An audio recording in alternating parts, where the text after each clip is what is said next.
Winners, butt kickers, champions in life. Vincent Rose here, the Fat Killer with H2G Fitness, coming to you from my dining room. And hope everyone's had an incredible day. It is Wednesday, Saturday number 3 to us entrepreneurs. And I'm excited about rolling with you guys. And it's a little bit of a different topic. This is a topic more on leadership, right? If you are in a leadership role in your life, some of us are, some of us aren't. If you work for your company and you're kind of at the bottom of the rung, this may or may not apply to you. However, if you are somebody who is middle level or upper level management, if you are somebody that is the CEO of your company, if you are somebody who is part of a network marketing company and you're trying to recruit your team, then this message is going to be for you. This is going to be for people who are in a position of leadership or are aspiring to be in a position of leadership. And these are lessons that I have learned along the years that have helped me greatly.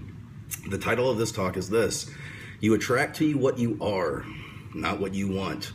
And what that means is you cannot reproduce yourself into something that you can't create, something that you are not. You can't give something to somebody that you do not have. You cannot create something that's not in you. And so if you're in a position of leadership, I have an incredible coach on my team who she is in upper level management. And she says this all the time: you have to show what greatness looks like. Her name's Coach Crystal. And she says you got to show what greatness looks like. If you have people that are looking up to you, if you have people that are following you, if you have people that are expecting to learn from you, if you have people that you are coaching, teaching, training, mentoring, and you are entrusted with the process of making these people become better than what they are and getting them to produce, as Coach Crystal says, you have to show what greatness looks like. People will only do probably about half of what you do right. They will do 100% of what you do wrong. I'll say that again. For people that you're leading, that you're trying to reproduce good work ethic, you're trying to reproduce good work habits, you're trying to reproduce standards, they're only going to do about half of what you do right, but they will do 100% of what you do wrong. So you have to show what greatness looks like, because you do not attract to you what you want. You attract to you who you are. You can only successfully reproduce yourself. And when you're talking about leadership, take it on a scale from 1 to 10. If you're a level 5 leader, you cannot reproduce level 7 leaders. You're capped. There's a leadership cap. A level 5 leader can only lead a level 4 or below. But if somebody comes on your team and they're a level 6 or a level 7, they're not going to stay with you for very long. One of two things is going to happen. They're either going to take your position or they're going to leave, because they will smell weakness on you. And they'll go, I can outproduce you. I have nothing to learn from you. I'm a level 6, you're a level 5. I can gain nothing from you. So people will only do half of what you do right. They will do 100% of what you do wrong. So if you are in a leadership position, you need to take your role and responsibility in life and the standards that you want set on your team very seriously. Because again, like Coach Crystal says, you have to show what greatness looks like. If you want people on your team to have a strong work ethic, you better have a stronger work ethic. If you want people on your team to be engaged in self-development, your self-development better be 2 hours a day, baby. Sound, putting good stuff in.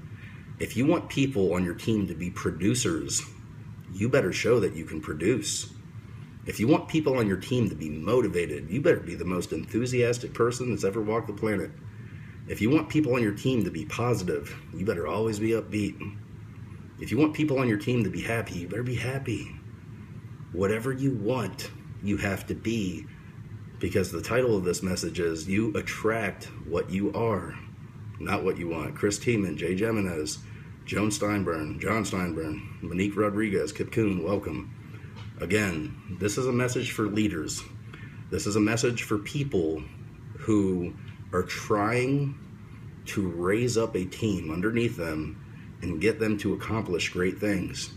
And if you want people to accomplish great things, and inspire them to do so, equip them to do so. You yourself must be great. You are the standard bearer for your team. You are the example. You need to be the first person on the field. You need to be the last person off. You need to come early. You need to stay late. You need to have goals. You need to produce results. You need to be upbeat, positive, enthusiastic, motivated. And you need to take the responsibility of doing that. The other thing that you have to do if you're in a level of leadership, if you don't want people to be negative, if you don't want people to be down, if you don't want people to be unproductive, if you don't want people to not produce, then you yourself have to take the responsibility. There's a saying that when a leader is down, he's still up. If you're having a bad day, your team should never know it. If you have struggles that are happening in your life, you do not talk about it with the people that you were in a leadership role with. If you have struggles, your team can't ever see the boat rocking. So I'm supposed to lie to my team? No, you don't lie to your team.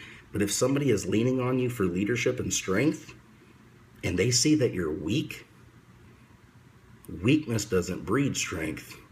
Strength breeds strength. So even when you're down, you got to be up. Do I have down days? More than you know. Do I have times that is hard? Yeah. Do I have times that I cry? Yep, I do. Life wipes its dirty hands on everybody, myself included. I'm not unique. Life kicks my butt too. But do I post 20 times a day an upbeat, positive, uplifting, encouraging, inspirational, motivational, positive message? Yes, I do. And if you ask Vincent how he's doing, he'll tell you, if I was any better, there'd be two of me. Why? Because something good is happening. I say that when I'm down. Why? Because I want you to be up. And if I'm down and you're down, I can't raise you up. But if I'm down and I'm up at the same time, and you come to me and you're down, then you can be up. Randall Laverne, welcome, my friend. Hopefully you hang out for a while, man. I'm talking about leadership. You, my friend, are a leader. My friend Randall Laverne, forgive me if I'm talking out of school. I think I know your story, but maybe I don't. But to my knowledge and understanding, Randall entered into the military on the enlisted side of the house, and he worked his way up to the officer side. So he worked his way from the bottom of the rung, and he's worked his way up. Randall has accomplished great things in his life. He's an incredible husband. He's an incredible father. He's an incredible Christian. He is an incredible leader for the military of the United States. And he's doing great things for this country. Randall, thank you for my freedom. I mean that.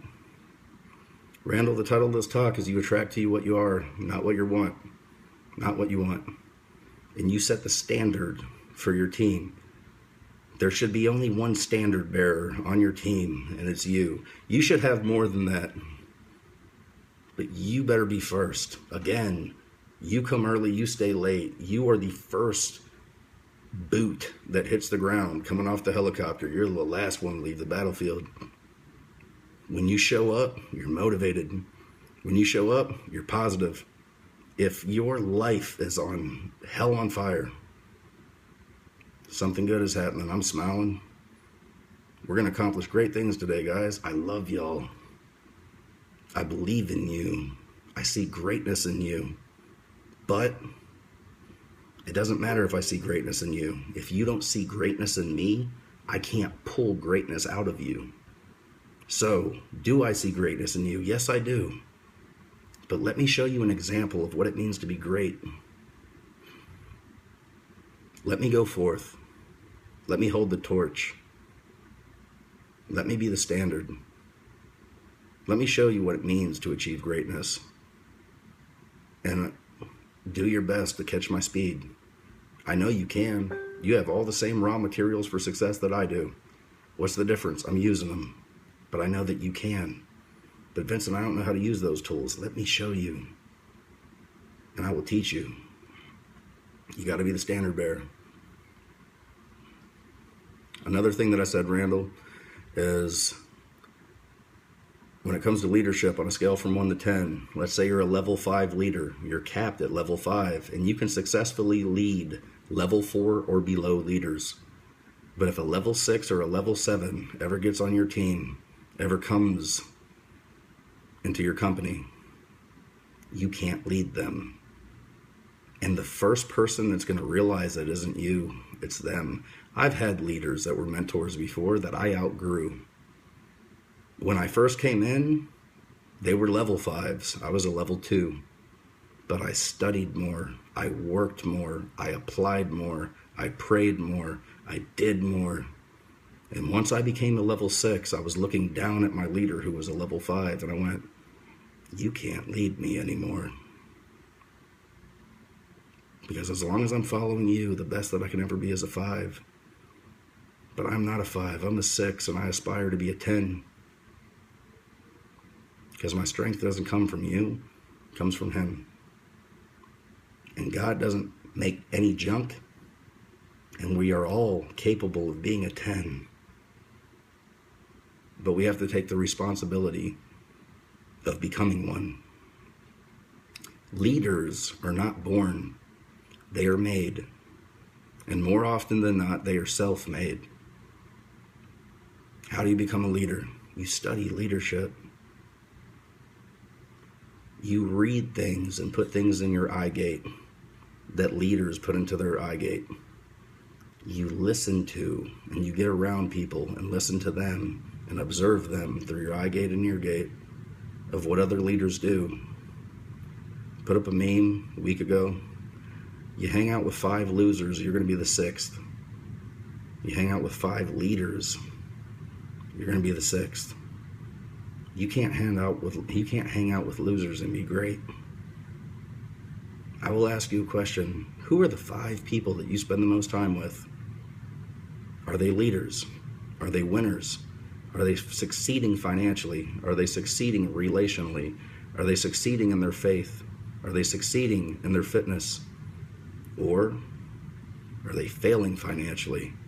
Are they failing relationally? Are they failing in their faith?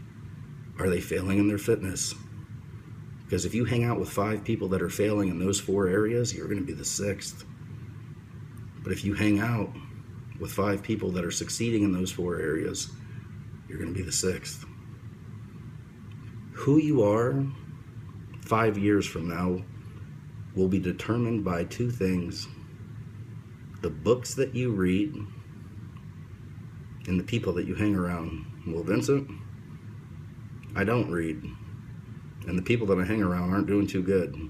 Then 5 years from now, I don't need a crystal ball. Your future is not too bright, my friend. I'm sorry to tell you that. And on the whole reading thing, the only thing that is more sad in this world than a person that cannot read is a person who can read and will not. Your brain is the greatest gift that has ever been given to you. There is not a computer on this earth that is more powerful than your mind. In the same way that a computer is programmable, good in, good out, bad in, bad out, garbage in, garbage out, positive in, positive out, your brain is 100% programmable, and you can program it for success or you can program it for failure. How do I program it for success? Who you will be 5 years from now is determined by the books you read and the people you hang out with.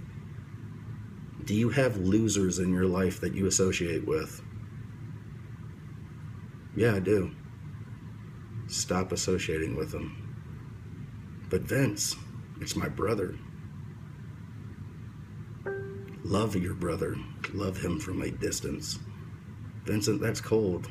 You have a calling on your life that you have to fulfill. And if he's one of your inner circle, you're going to be just like him. You are influenced by the people that you are around. You become a part of everybody who you hang out with. They become a piece of you. But Vincent's my aunt. Vincent's my high school friend that I grew up with, Vince, I don't care